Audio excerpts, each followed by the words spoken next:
Assalamualaikum warahmatullahi wabarakatuh. Kembali kami menyapa di Majelis Yas'alunaka Islam Solusi Kehidupan bersama Syekhuna Syekh Surahman Hidayat. Yang mana pada edisi kali ini kita beralih ke edisi muamalah, ya.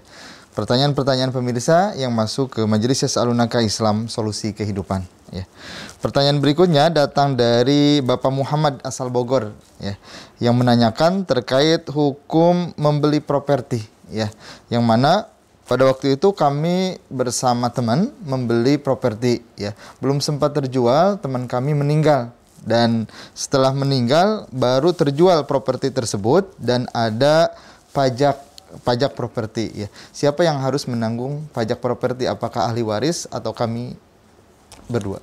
Ya, pajak ini ya tentu kan kewajiban kepada pemerintah, ya kan, dalam hal ini tentu kas negara. Kalau properti ini termasuk PNBP itu dibayarkan ke kas daerah, ya kan, kas daerah. Berarti yang akan mungut itu bagian perpajakan di daerah, itu samsat atau apa, ya kan. Nah, biasanya melalui Kades dan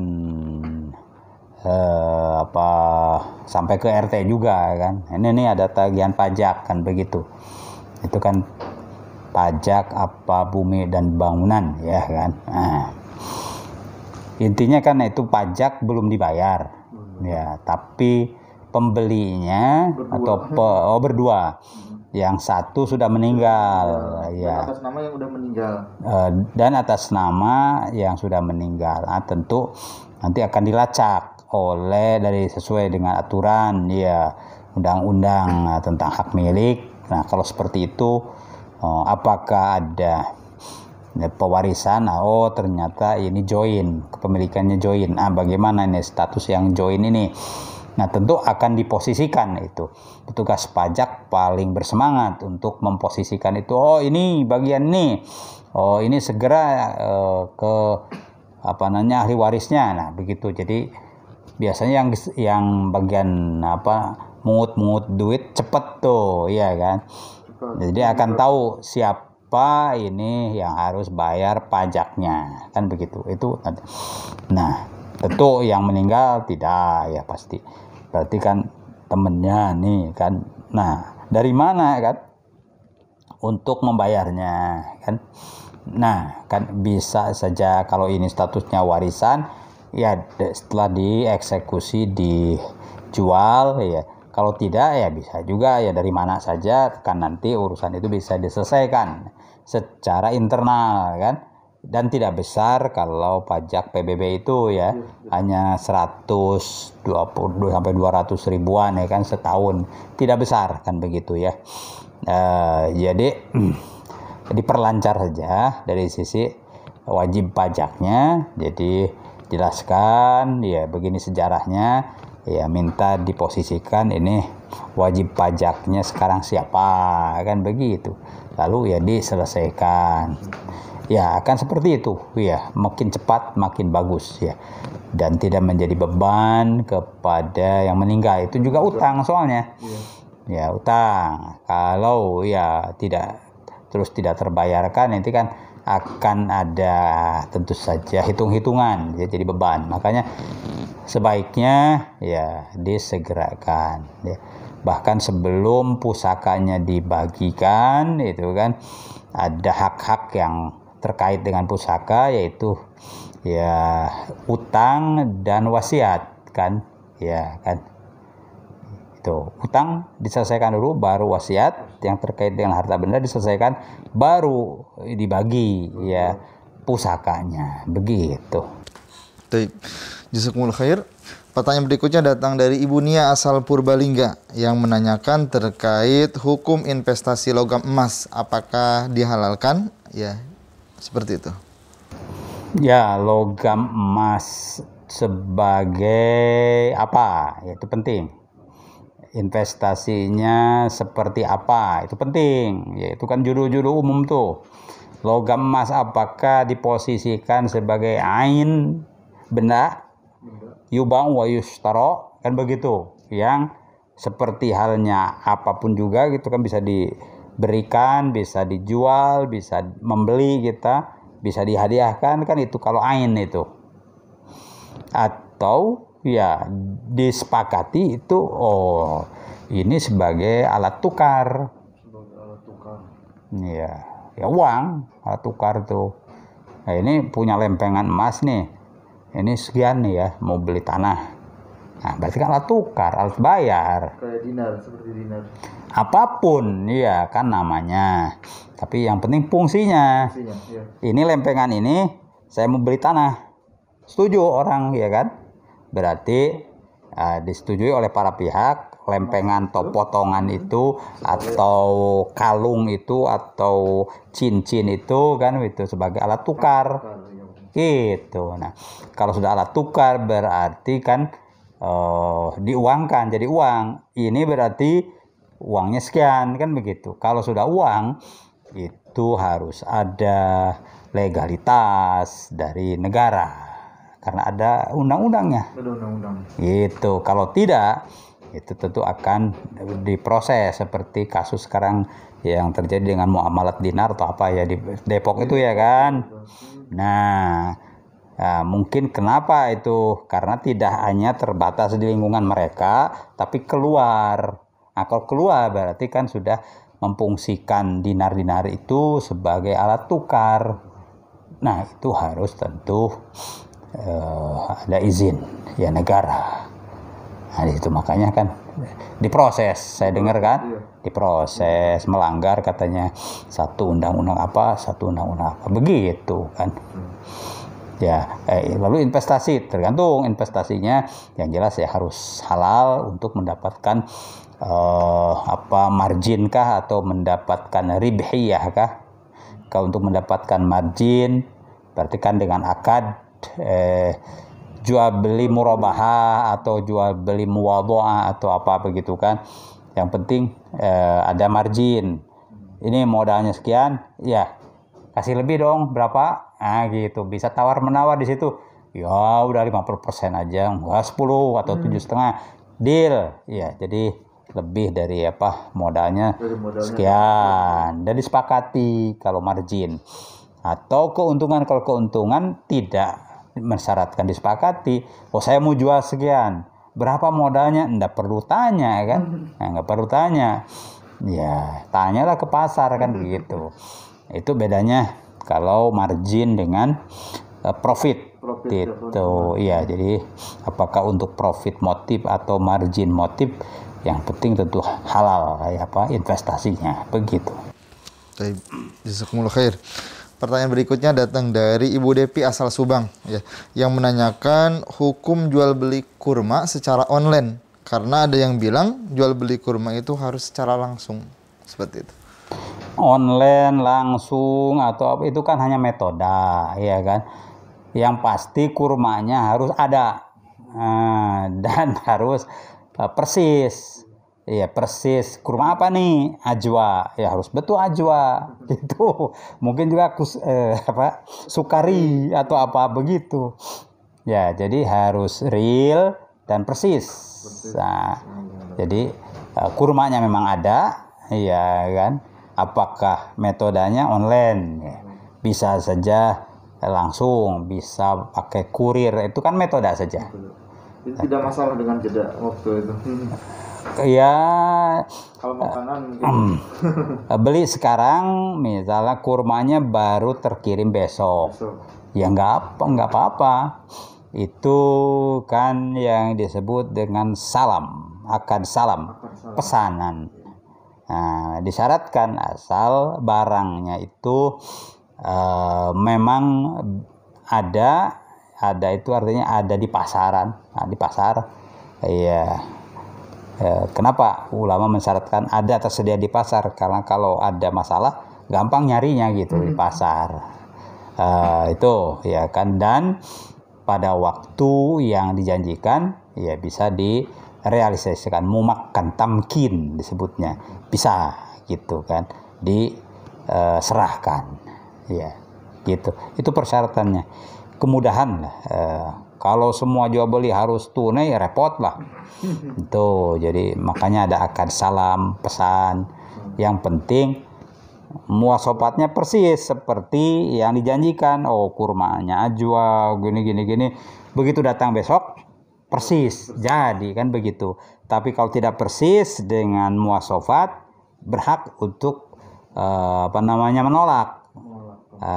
Khiyar itu hakul khiyar, khiyarud rad, dikembalikan semuanya, atau ya nego, ya ini kalau yang ini ya harganya nggak segitu, boleh kan begitu, atau bagaimana, itu kan itu yang penting bisa dirasakan dan tidak boleh ada yang dirugikan kan begitu. Itu akad pesanan. Salam. Baik, jazakumullah khair.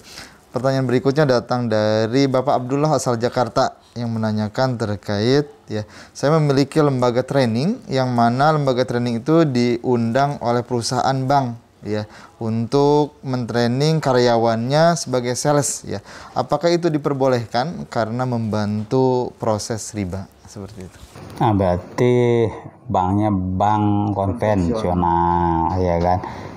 Ada jasa training, lalu diundanglah oleh bank konvensional itu. Kalau diiyakan, nanti kan orang-orangnya jadi pinter gitu ya. Berarti iya, produk-produk konvensional makin maju, makin banyak. Nah, itu bagaimana itu ya kan. Saat ini, nah ini tidak bisa terlalu disederhanakan begitu kan. Taskif, memberikan wawasan dan ta'hil, memberikan keahlian kepada sesama muslim, nah, itu dulu ya kan. Bahkan kepada sesama anak bangsa ya kan, itu termasuk tujuan nasional kan, mencerdaskan kehidupan bangsa ya kan. Nah, itu dalam Islam tentu saja diakui itu, mencerdaskan itu ya. Kebetulan yang mau dicerdaskan itu ya karyawan konvensional. Nah, tinggal lagi ya, itu usaha kita. Kalau usaha kan semampu mungkin menyarankan kepada manajemen, ya Pak, ini bagus, ini pelatihan ini akan lebih bagus sekali ini untuk ya mendukung pemasaran perbankan yang berbasis halal thayyibah kan begitu. Oh iya begitu. Itu sih cukup nyarankan ya kan, bahwa dia realisasi atau tidak. Berarti kan kita menggugurkan kewajiban, mengingatkan. Tuh. Ternyata belum, ini masih dalam proses konversi misalnya. Lama juga konversi itu, nggak sebulan 2 bulan, nggak setahun 2 tahun. Tapi kita sudah menyampaikan, itu cukup begitu kan. Jadi soal proses bagaimana itu kan ada tentu saja rentang waktu, ada proses ya, tidak ya simsalabim enggak ya kan. Jadi yang penting ya kita rencanakan niatnya memberikan pelatihan itu taskib dan ta'hil kepada anak bangsa khususnya umat Islam dalam rangka nih tujuan yang maslahat, baik tujuan nasional atau tujuan syariah atau apa istilahnya. Ya kalau mau diperkecil lagi ya khilafah Bapak. Cuma orang ya kan ngeri gitu kan kalau dengan istilah. Ya itulah kadang-kadang apa sih ya, masalahnya itu substansinya apa. Orang sekarang tidak tertarik kan mengejar ke substansi. Ya itu bodohnya orang sekarang nih. Kayak ditakut-takuti dengan apa sih? Nah, khilafah. Gitu. Pada khilafah itu tujuan nasional itu kan. Jadi itulah begitulah susah ya. Nah, taruhlah ya kita tidak menyebutkan itu karena persoalan politis. Ya udah, tapi niatnya itu udah gitu. Lalu ya kita ada upaya setelah niat itu menyampaikan kepada yang punya kewenangan. Taruhlah ya tidak memungkinkan itu. Ya, kepada peserta yang memanfaatkan kursus kita, Mas. Ya, terima kasih ya ikut kursus. Ya. Oh, ini akan lebih bagus ya digunakan untuk mendukung ya penguatan lembaga syariah. Oh iya ya. Gimana ya saya kerjanya di sini? Ya mungkin hari ini enggak lah ya, karena enggak mungkin.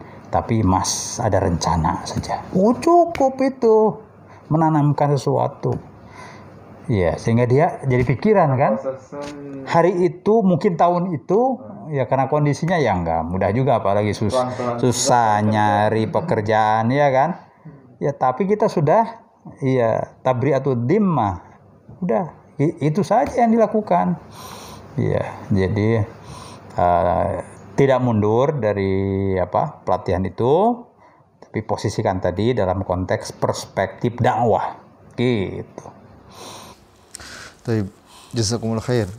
Pertanyaan berikutnya datang dari Ibu Widi asal Depok yang menanyakan terkait hukum arisan logam mulia ataupun emas ya. Apakah itu diperbolehkan? Nah ini tekniknya, kaifiatnya seperti apa arisannya kan begitu? Apakah kayak arisan ibu-ibu di pengajian begitu? Cuma ini bukan duit, tapi bentuknya emas. Wah gaya sekali kan?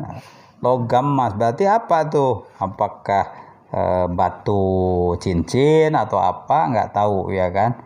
Nah lagi-lagi kembali, kalau emas itu apakah disepakati fungsinya sebagai ain atau nakdun, gitu aja, ya kan? Kalau sebagai ain, ya sama saja dengan arisan duit, sama saja dengan arisan benda yang lain apa nih arisannya? Apalah begitu kan? Ya. Kebetulan tidak pakai uang, tapi ya pakai logam ya, atau pakai poin atau koin atau apapun ya kan. Tapi ada sesuatu yang dikumpulin, lalu dilot, siapa yang dapat kan begitu kan. Bisa juga kan namanya karcis. Oh ini ada diskon kalau kita punya karcis tiket masuk untuk ini ya termasuk kartu diskon kan kalau ke Matahari atau apa ya kan. Nah ini arisannya pakai kartu itu saja deh, kartu belanja apa namanya tuh kalau ada potongan itu voucher atau apa. Nah itu bisa jadi arisannya ngumpulin voucher, bisa kan. Yang logam mulia terkait harga berubah-ubah. Nah itu kalau logam mulia itu kalau difungsikan sebagai nakdan, ketika dibayarkan harganya berapa? Ya di situ harus ditulis, gitu kan? Ya. Nah ditulis ini sekian, gitu kan? Ya nanti ya disepakati ini mengikuti pasar, oke? Berarti pas harga pasarnya berubah sekian kan begitu. Nah itu tentu akan lebih pas karena terkait dengan akad ya kan, itu disepakati ketika hari pembayaran. Ya seperti kita ngumpulin duit berapa sekarang ya 100.000 deh ya 100.000, besok ya tetap saja 100.000 kan ya, tidak boleh jadi beranak pinak ya karena seminggu jadi 125, enggak begitu. Itulah kalau logam mulia itu sebagai nakdan gitu ya. Kalau berubah-ubah ya riba lah, ada ribal fadl ya kan. Kalau karena terkait utang nambah itu riba nasiah ya kan. Nah itu